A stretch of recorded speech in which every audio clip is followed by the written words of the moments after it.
Hi, Michelle. Hi, Darcy. Good to Come see on you. in. Good to see you too. All right, let's talk about some legal matters. I'm ready for you.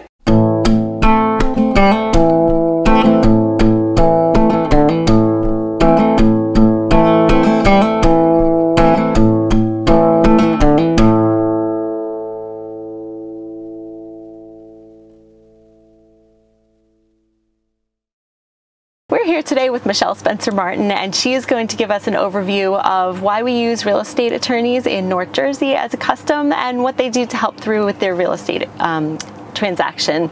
We're going to talk mostly about buyers in this case. We'll have another video that helps talk about what sellers do with their real estate attorney. So Michelle, what's the most important overview about using an attorney in New Jersey? So, thank you for having me.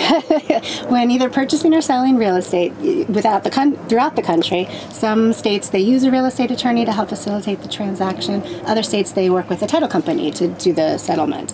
But in New Jersey, it's a preferred choice to use an attorney whether you're buying or selling real estate. The attorney will represent whichever side that you're on. They'll help with the contract negotiations. They'll help with doing title search and requirements and satisfying those conditions, as well as then representing you at the closing with the transfer of title. Okay, great. So where do you start off with a real estate attorney? You know, I found a house that I love. What's next? So I always say, like, what does a closing attorney or a buyer's attorney do? So the first step is the contract. It usually comes to our office after the parties have signed what I always call a broker's contract.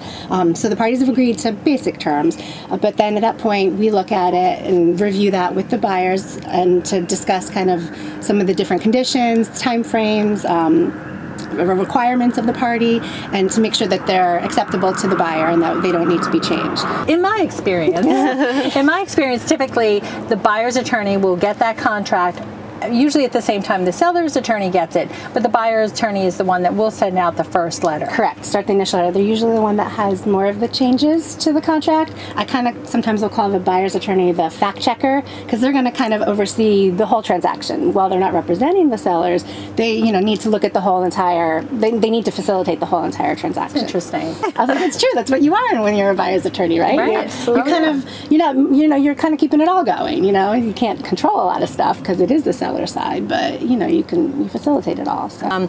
Okay, so we have our contract signed and we have the attorney review, so they've agreed to the terms and everything is signed off on. What's kind of the next step of what the attorney does in the transaction? So the next step is going to be where they're going to order a title search on the property, which was essentially a look back on the property. It's going to give you the ownership history and information about the property from initial owners all the way up to the present, and the buyer's attorney is going to review that with the buyer and to see if there's any fraudulent transfers that have happened, also if there's any missing pieces of information along the way, and those are what they call clouds of title, and those are things that will need to be satisfied, or those clouds will need to be cleared up prior to closing. You want to make sure that the buyer is purchasing exactly what they intended to purchase. Okay, great. And this is all like the legal background on a property. So, in addition to clearing that, you're also, as a buyer, going to be doing your home inspections and checking and making sure the physical property is what you expected it to be when you put your offer in. All right, currently we're seeing a lot of people waive a lot of terms, one of them being their inspections, except for major issues. And they may be structural, environmental, and so forth. So I always try to explain it as you first negotiate the price of the house. Then once you do your inspections, then you come up with what other problems there may be. And years ago, everything was on the table, from the broken light switch to the missing, a missing bolt on a railing, to now today a lot of buyers are waiving a lot of things except for those major issues. You might agree not to ask for certain things, that's fine, but you're still going to perform the inspection. You're not going to do the septic because you agreed, you're not going to do a septic inspection because you agreed to waive asking them to fix the septic.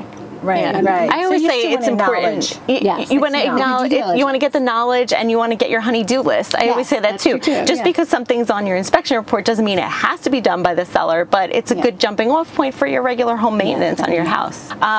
So what are some of the things that that happens kind of behind the scenes, or that's involved with the different negotiations that go on? How does that work? That's what I was going to say. While title search is happening, and there are kind of two trains going at the same time. We put the title order in, we wait for that information to come back.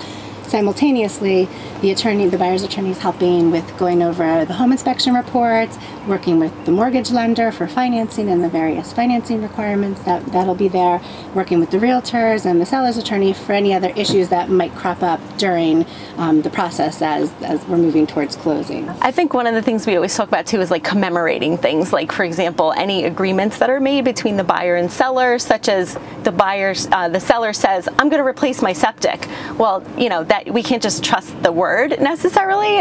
We want to have that written down, and the lawyers do a great job of commemorating that officially and making sure that everything is in place and everybody's has agreements on it. Yeah. Okay, so that all of that stuff is going on, and then kind of the final step is getting to the closing table, which, you know, sounds easy and it's a celebratory day, but there's a lot that's been going on in the background.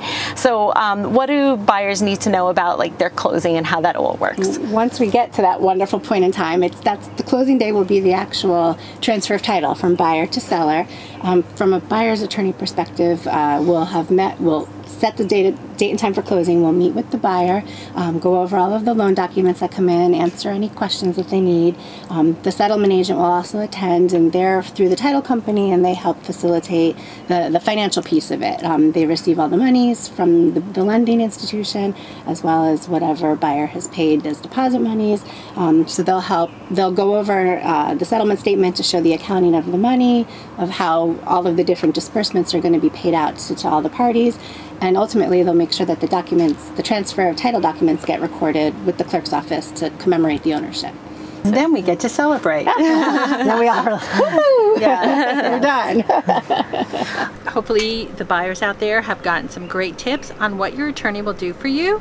I can be reached at 973-615-3960. My number is 973-907-6042. And Michelle?